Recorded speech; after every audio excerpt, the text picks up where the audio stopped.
Bharatiya Janata party Rajasthan ने चुनाव लड़ा। माननीय देश के यशस्वी प्रधानमंत्री नरेंद्र मोदी जी जो गारंटी हमारा घोषणा पत्र है, उस घोषणा पत्र को भी हम पूरी तरह से पालना करते हुए आगे काम करेंगे। मैं उन विषयों को भी धीरे धीरे हम लेना चाहेंगे जिनसे राजस्थान की जनता त्रस्त थी। हम उन विषयों को भी लेना चाहेंगे जिन विषयों को लेकर के देश के यशस्वी प्रधानमंत्री नरेंद्र मोदी जी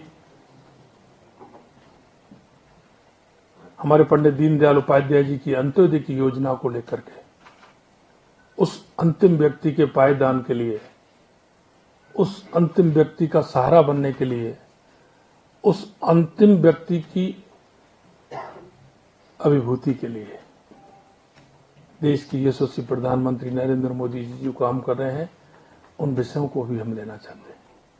मैं आपके माध्यम से मैं बताना चाहता हूं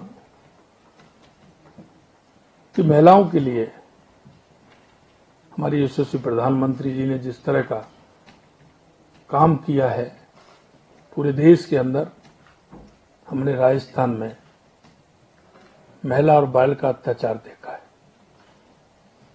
हमारी ये सरकार किसी भी कीमत पर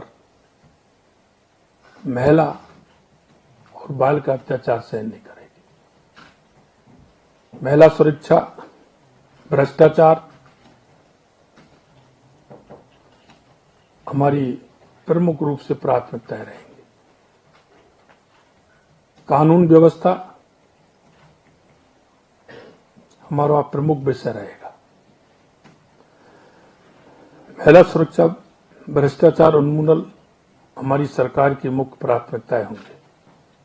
देश के यशस्वी प्रधानमंत्री श्री नरेंद्र मोदी जी के नेतृत्व में मार्गदर्शन में चलते हुए प्रदेश की डबल इंजन की सरकार किसान, गरीब, महिलाओं, युवाओं को ध्यान में रखते हुए मजबूत फैसले लेंगे। महिलाओं के विरुद्ध अपराध पर किया जाएगा पूर्ण नियंत्रण। जिम्मेदारी भी दी जाएगी। महिलाओं के विरुद्ध अपराधों के समूल उन्मूलन के लिए हमारी सरकार कृत संकल्पित है। असामाजिक एवं आपराधिक तत्वों को चिन्हित कर उन पर भी कठोर कार्रवाई की जाएगी। प्रदेश की जनता को मिलेगी भ्रष्टाचार से मुक्ति। सरकार भ्रष्टाचार के विरुद्ध जीरो टॉलरेंस की नीति पर चलते हुए कार्य करेगी। लंबित प्रकरण को तुरंत निस्तारण होगा। विभिन्न कार्यालयों में आने वाले प्रत्येक व्यक्ति की समस्या का संवेदनशीलता से एवं सम्मान के साथ समाधान किया जाएगा।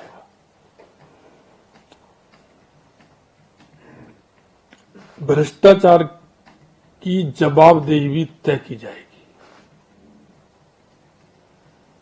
पेपर लीक मामले की जांच के लिए एसआईटी का गठन किया जाएगा।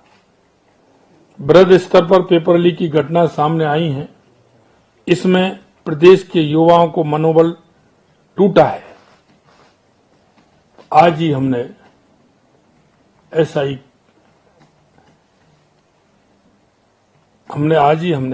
एसआईटी का गठन की प्रक्रिया प्रारंभ की और आज मैं कहना चाहता हूं कि एसआईटी का गठन होगा।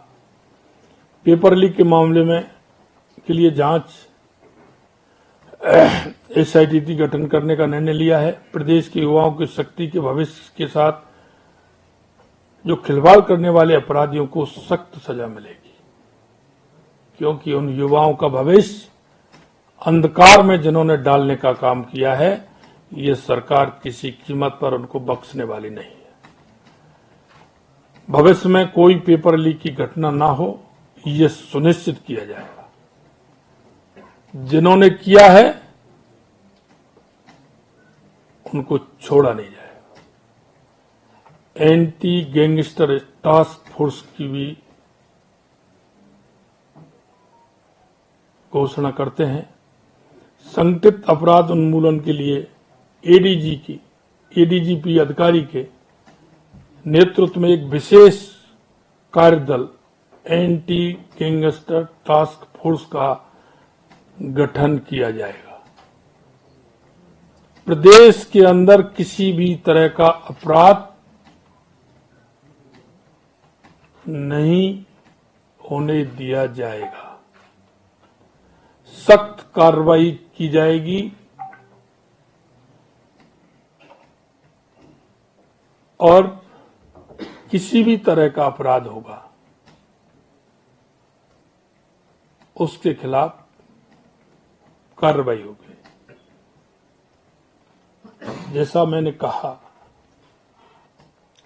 देश के यशस्वी प्रधानमंत्री नरेंद्र मोदी जी पंडित दीनदयाल उपाध्याय जी के अंत्योदय की योजना को लेकर के कल 16 दिसंबर को पूरे राजस्थान के अंदर विकसित भारत संकल्प यात्रा से जनता तक पहुंचेगी जन कल्याणकारी योजना है। मैं आपके माध्यम से मैं बताना चाहता हूं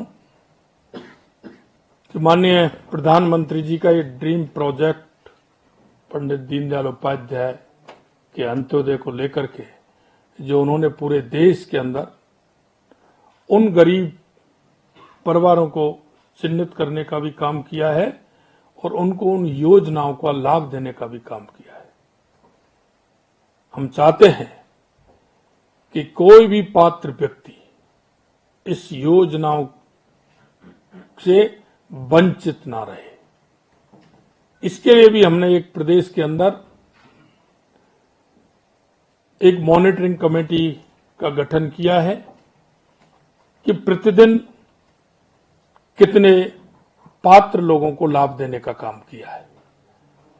ये काम सिर्फ पेपर पर नहीं होगा, ये काम जनता के बीच में जाकर के जो हमारा विकसित भारत संकल्प यात्रा है इसके माध्यम से पूरे प्रदेश के अंदर होगा।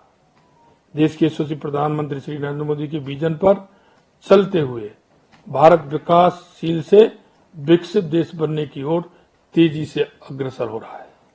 यात्रा के तहत प्रदेश में सभी लाभार्थियों तक जन कल्याणकारी योजनाओं की पहुंच सुनिश्चितता की जाएगी। सभी पात्र व्यक्तियों को योजनाओं से जोड़कर उनके जीवन स्तर को ऊपर उठाकर उनके सशक्तिकरण का कार्य करेगी। यात्रा के द्वारा अब तक सरकारी योजनाओं के लाभ से वंचित सभी प्रदेशवासियों को लाभान्वित किया जाएगा। किसी भी प्रकार से अगर कोई पात्र व्यक्ति छूटता है तो इसकी जिम्मेदारी भी तय की जाएगी कि वो पात्र व्यक्ति किस कारण से छूटा गया। मैं आपके माध्यम से इतना निवेदन करना चाहता हूं, ये हमारी सरकार अंत्योदय गरीब कल्याण के लिए उस अंतिम पायदान पर बैठे उस व्यक्ति के लिए जिसको आवश्यकता है, उस आवश्यकता की पूर्ति के लिए और उस पात्र व्यक्ति को उसका पूर्ण रूप से विकास की माननीय नरेंद्र मोदी जी की योजनाओं का लाभ मिले, ये सुनिश्चितता हमारी सरकार करेगी। मैं आपको आज इतना ही, समय समय पर आगे और भी हमारे जो काम है उनके बारे में आपको जानकारी दी जाएगी। आपके माध्यम से मैं इतना ही, सभी को नमस्कार, जय हिंद, जय भारत। जी न्यूज़।